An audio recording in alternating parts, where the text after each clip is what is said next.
নির্বাচন কবে হবে এই প্রশ্ন আপনাদের সবার মনেই আছে, আমাদের মনেও সারাক্ষণ আছে।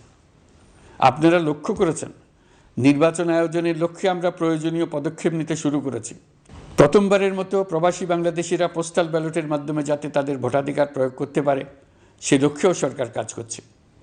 তবে আমরা মনে করি না যে একটা নির্বাচন কমিশন গঠন করে দিলেই নির্বাচন আয়োজনে আমাদের দায়িত্ব শেষ। আমরা রাজনৈতিক দলগুলোর সঙ্গে আমাদের নিয়মিত যোগাযোগ অব্যাহত রেখেছি, বিভিন্ন ইস্যুতে তাদের মতামত নিয়ে যাচ্ছি। সরকারের সিদ্ধান্ত গ্রহণে এসব মতামত অনেকাংশে প্রতিফলিত হচ্ছে। চলমান সংস্কার প্রক্রিয়ায় তাদের প্রতিটি মতামত সক্রিয়ভাবে বিবেচনায় নেওয়া হচ্ছে।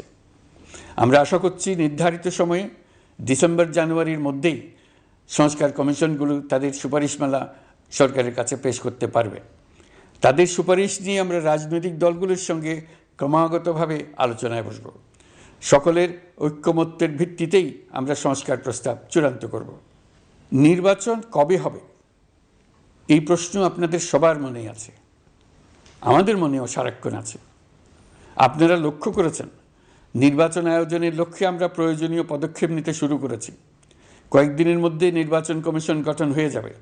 তারপর থেকে নির্বাচন আয়োজন করার সমস্ত দায়িত্ব তাদের উপর বর্তাবে।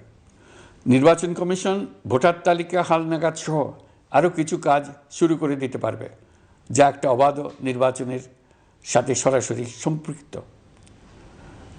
প্রথমবারের মতো প্রবাসী বাংলাদেশিরা পোস্টাল ব্যালটের মাধ্যমে যাতে তাদের ভোটাধিকার প্রয়োগ করতে পারে সে লক্ষ্যেও সরকার কাজ করছে। তবে আমরা মনে করি না যে একটা নির্বাচন কমিশন গঠন করে দিলেই নির্বাচন আয়োজনে আমাদের দায়িত্ব শেষ। রাষ্ট্র ব্যবস্থায় সংস্কার আমাদের এই সরকারের অন্যতম অঙ্গীকার। আপনারাই আমাদেরকে এই ম্যান্ডেট দিয়েছেন।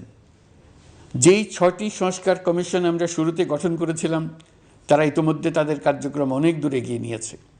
বিভিন্ন গণমাধ্যমে আপনারা তাদের কার্যক্রমের আপডেটও দেখছেন। কয়েকটি সংস্কার কমিশন ডিজিটাল প্ল্যাটফর্ম গঠন করেছে। আমার অনুরোধ, আপনারা এই প্ল্যাটফর্মে উৎসাহ সহকারে আপনাদের মতামত জানাতে থাকুন। প্রথম 6টি সংস্কার কমিশনের মধ্যে একটি হলো নির্বাচন সংস্কার কমিশন।